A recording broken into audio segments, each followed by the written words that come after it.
like and subscribe. Questions orales, the Honourable Leader of the Opposition.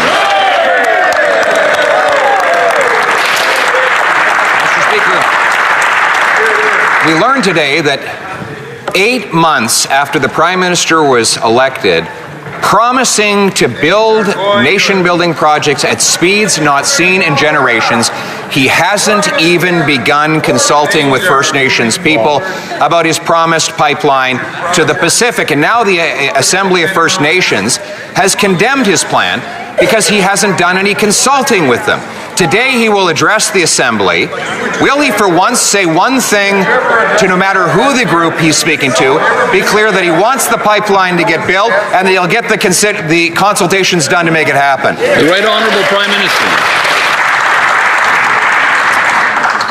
Mr. Speaker, the great thing about Hansard is you can consult it and find out what the member opposite said last week. In effect, would we ram through a pipeline? No, never. No, never. We will consult free, prior informed consent with First Nations. We will work with the province of British Columbia. We have conditions in the MOU with Alberta. We know how to work with the provinces. We know how to consult. We know how to respect. Does the member opposite? The Honourable Leader of the Opposition.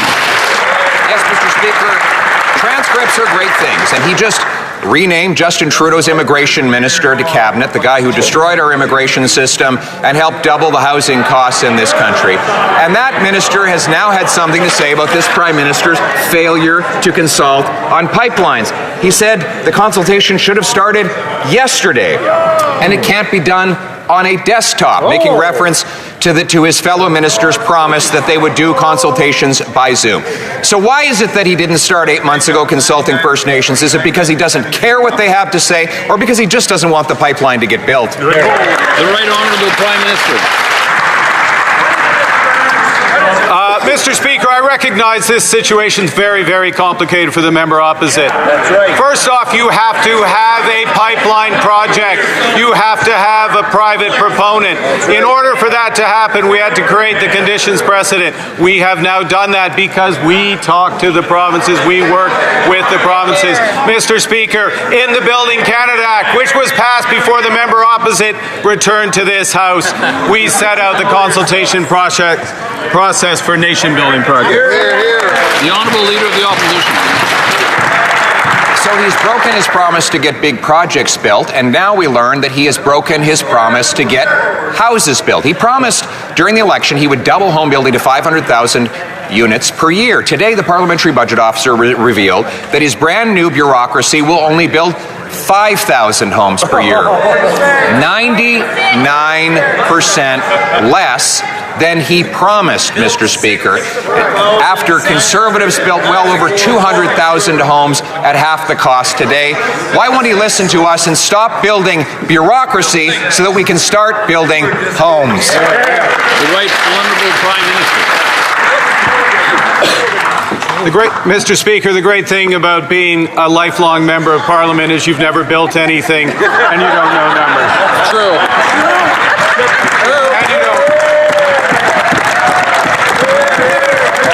And you don't even read the PBO report, which says it will contribute to projects containing 86,868 units, 130,000 a unit. That is what we're doing, Mr. Speaker. Opposition. Mr. Speaker, the only thing that member built when he was the Governor of the Bank of England was the housing crisis in that country. And then he built a tax haven in the Caribbean so he wouldn't have to pay the same taxes he imposes on the Canadian people.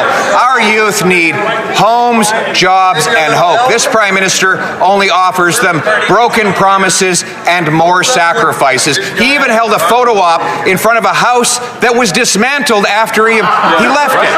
So here we have a Prime Minister whose houses disappear after he announces them and promises disappear after he makes them. The Right Honourable Prime Minister. Mr. Speaker, the House in that announcement was sent to Nunavut. Nunavut is one of the territories of this great country. Nunavut is more than just a place where you fly in, make a photo op, don't speak to the Premier of Nunavut. Nunavut is where we are building 700 houses under Build Canada Homes. Houses that are cheaper, houses that are more efficient, houses that work. The honourable leader of the opposition. Mr. Speaker, you can't build homes if you run out of the House. Right. And that's what the Prime Minister is doing right now.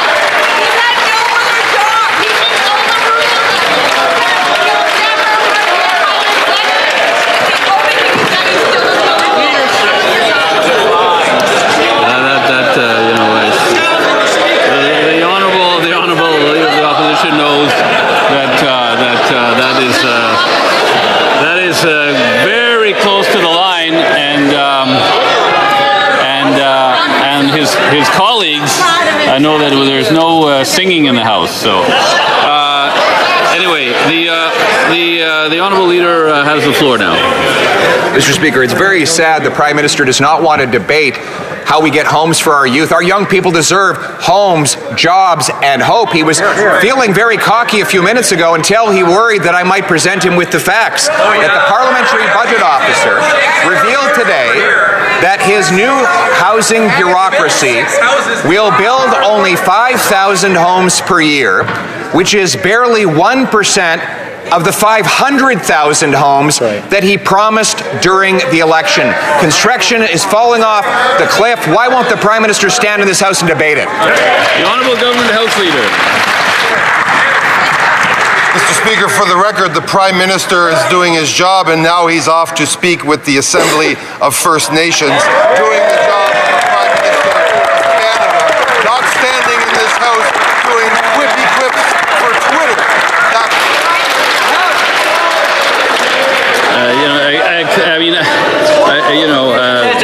We don't know when that now is, really, right? Because it's not necessarily talking about the present, but it's at some point now is a large concept. So the honourable leader of the opposition. The Prime Minister could be debating. He's got plenty of time. I thought the honourable member was done. He wasn't done. Sorry, apologize. As I was saying, Mr. Speaker, the Prime Minister is doing his job and off to give an address and consult with the Assembly of First Nations, not doing quippy quips for Twitter with the Leader of the Opposition, which I know he would very much like to do, as he likes to obstruct, obfuscate, and as he's shown earlier in question period, not have a single handle on a single fact about a single indicator about life in this country. The Honourable Leader of the Opposition. Let's speak about indicators then. I'm going to quote the Parliamentary Budget Officer. Build Canada Homes, the Prime Minister's program, is presented as part of the government's efforts to double the pace of housing construction over the next decade. That said, the government has not yet laid out an overall plan to achieve this goal. We anticipate that the contribution of Build Canada Homes will likely be modest, and estimate that the program will add about 26,000 units over 5 years, representing 2.1% increase in housing completions, not the 100% increase the Prime Minister promised. Was this just another bait and switch? The Honourable Minister of Housing and Infrastructure. Thank you, Mr. Speaker. Well, if the member opposite took the time to actually read the report, he would discover that the Parliamentary Budget Officer stated this will build 86,000 homes, affordable homes across Canada. This is the initial investment. I know it's hard for the Conservatives to understand. We're going in phases here. The initial phase is $13 billion, which they voted against in the budget. They're doing nothing to build homes, which matches the opposition leader's record in the past of 6 homes. So, the Honourable Leader of the Opposition. That minister was literally the mayor of the city that became the most expensive housing market in all of North America. More expensive than New York, Los Angeles, Chicago, and now he brags that not only will they only build about 2% of the homes that they promised during the election, but they're spending $13 billion to do it, Mr. Speaker. Failing is bad. Failing expensively is even worse. So rather than having the costly mayor stand up and answer for him, will the Prime Minister have the courage to answer for himself? Where are the homes he promised? The Honourable Minister of Jobs and Families. Mr. Speaker, I'm so proud of the City of Thunder Bay, who just passed through their council. The Minister may begin from the top. Mr. Speaker, all across the country, municipalities are stepping up to make new housing available for some of the most vulnerable people in our community. Take the City of Thunder Bay, who just last night, through their council, approved a motion to free up surplus city land for 1,400 homes, facilitated by the Housing Accelerator Fund, Mr. Speaker. That's the work of a government who's behind communities, who's behind people. And here's what we can say about the Conservatives. They vote against the very people that need that help. Mr. Speaker, we're building Canada strong with municipalities like the Municipality Marathon who's here today. The Honourable Leader of the Opposition. Mr. Speaker, I want to thank the member for pointing out that we have voted against every single program that doubled housing costs in Canada. This Prime Minister created the biggest housing crisis in the G7 when he was the Bank of England governor. And now he's come here to adopt the same Trudeau-era policies of building bureaucracies rather than building homes. He promised this was all going to change, that the latest bureaucracy would change everything. But today, the Parliamentary Budget Officer proved that he will only build 2% of what he promised. Why does this Prime Minister block homes and break promises? The Honourable Minister of Housing and Infrastructure. Thank you, Mr. Speaker. Well, it's rich for the Leader of the Opposition to speak about this. As we all know, when he was Housing Minister and I was the Mayor of Vancouver, he built 6 homes as a Housing Minister. That's a deplorable record. And it's deplorable that the members opposite won't support a budget that has $13 billion for affordable housing, that the Parliamentary Budget Officer states will build 86,000 affordable homes. You won't vote for that, you won't support affordable housing, and that matches your historical record. Again, through the chair, please. The Honourable Leader of the Opposition. Mr. Speaker, it was 200,000 homes, and the average cost of buying one was $450,000, Mr. Speaker. The average rent for a one-bedroom was $900. This government came along and built bureaucracy to block homes and printed money to inflate their costs. They allowed mass immigration that was out of control, that ballooned demand, and left us with the worst and most expensive housing anywhere in the G7. And today, the Parliamentary Budget Officer blew the lid off their latest promises, showing that they will build about almost none of the homes that they actually promised in the last election. Why won't the Prime Minister stand in the House and take account for that? The Honourable Government House Leader. Mr. Speaker, the lid's been blown off, but the lid's been blown off the tired lines of the Leader of the Opposition, which he's been using for 2 years. He has systematically stood in the way of investments in supportive, in social, in low-cost and low-income housing in this country throughout his exclusive 20-year career in this House of Commons. He has systematically stood in the way of supports like dental care, like child care, like the Canadian Child Benefit, like school nutrition, the very things that he fakes and pretends to care about in this House, but would vote against, and Canadians know he would vote against everything with care in the name, Mr. Speaker. He needs to... The Honourable Leader of the Opposition. Mr. Speaker, it is impossible for us to vote against affordable housing because there is no affordable housing after 10 years of this Liberal government. Now, one positive idea we could all agree on is to reduce the cost of the steel, the concrete, the cement, the glass that goes into building homes. But unfortunately, this Liberal government has an industrial carbon tax whose stated purpose is to raise the cost of all of those things.